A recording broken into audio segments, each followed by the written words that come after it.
Hello guys, good day po. Welcome back pong muli sa ating channel Coins TV. At for today's video guys, itutuloy natin yung ating coin hunting series. At eto nga, paunti na ng paunti yung ating barya. At wala pa rin tayong nahunt na hard to find. So hanggang may barya tayo guys, hindi tayo nawawala ng pag-asa.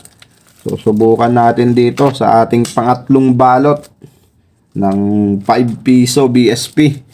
Sana makadali tayo dito ng hard to find or error kung suwertehin tayo. At syempre, pati yung semi-hard to find, kinikip natin yan.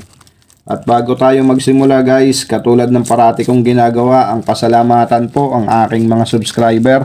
Maraming salamat po guys sa inyong lahat sa suporta po sa ating channel. So, lalong-lalo na dun sa mga nag-share po ng ating video at nagla-like po. Maraming salamat po sa inyong lahat guys. Napakalaking tulong yan sa ating channel. At sa mga bago po sa ating channel, welcome po sa Coins TV. At eto guys, subukan natin makahunt dito ngayon ng hard to find at error kung seswertihin tayo. At syempre ang semi hard to find, masaya na tayo dyan kesa bokya. Okay guys, umpisahan na natin to. Baka umpisahan pa ng iba to.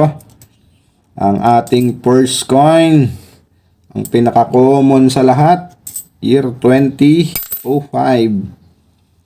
Next coin, year 2012. Ang nagahari ngayon sa naka-record sa Numista.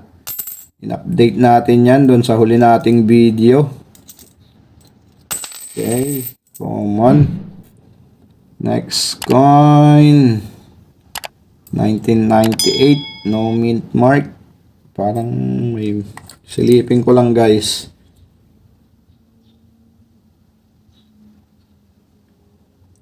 So,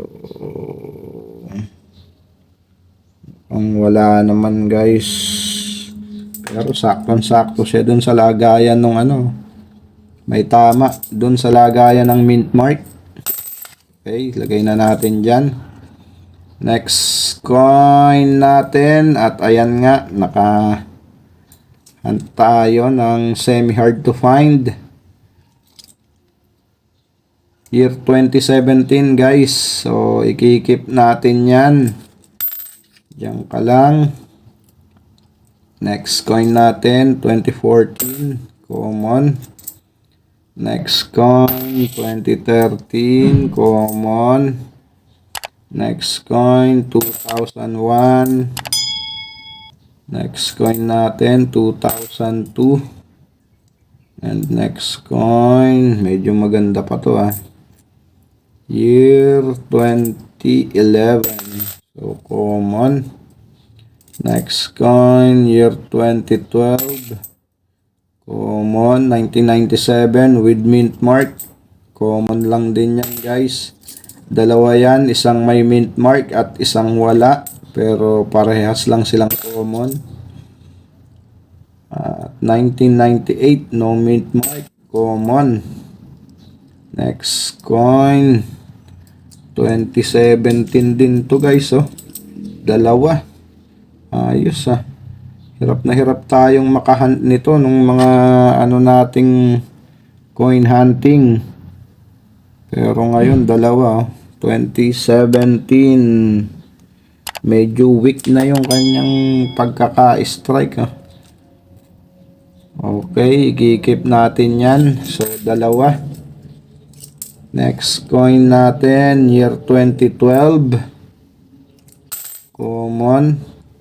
Next coin, 2005, common.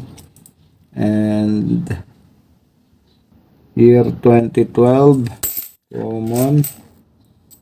Next coin natin, 1997, no mint mark. At next coin, 2009 to, 100%.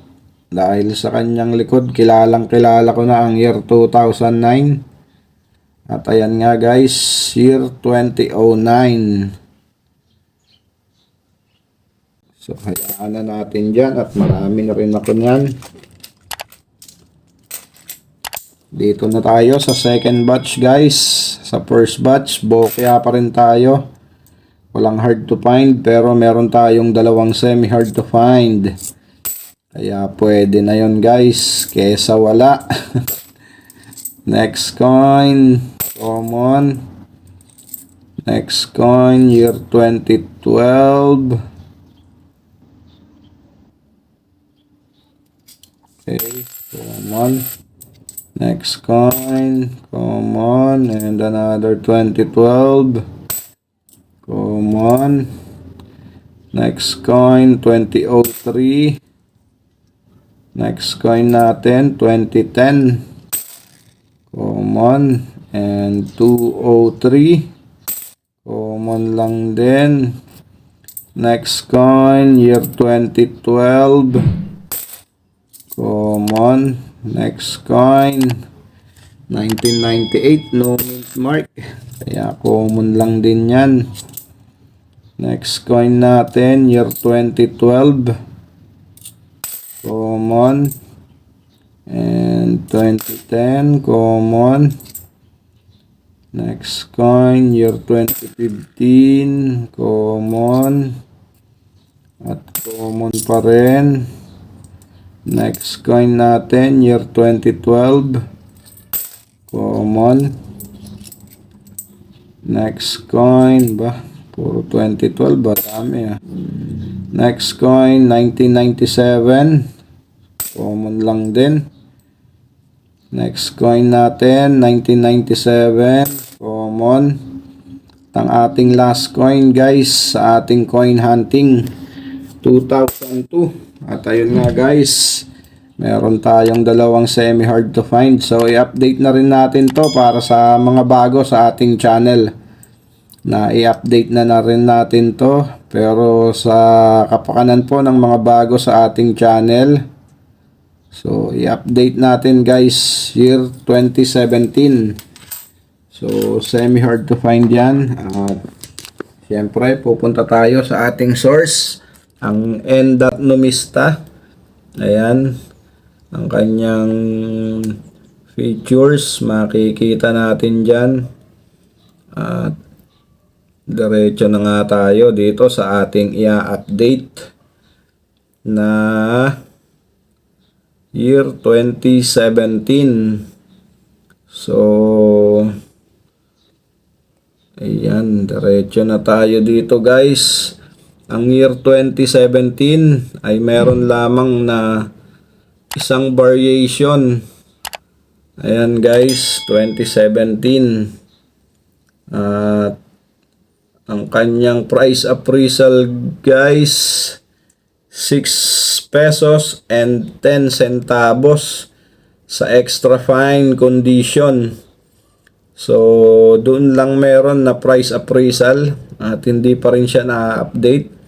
At ang kanyang frequency guys, ayan, nakikita nyo 1.7. So nananatili siyang semi hard to find, reverse 3. So ayan ang nahunt natin ngayon, dalawa. Okay, sa extra fine lang meron condition na price appraisal guys. Okay, hindi na masama guys, nakadalawa tayo na 2017 na semi hard to find. So ayan, maraming salamat pong muli sa inyong pagsama sa ating coin hunting series guys. Keep safe always and God bless.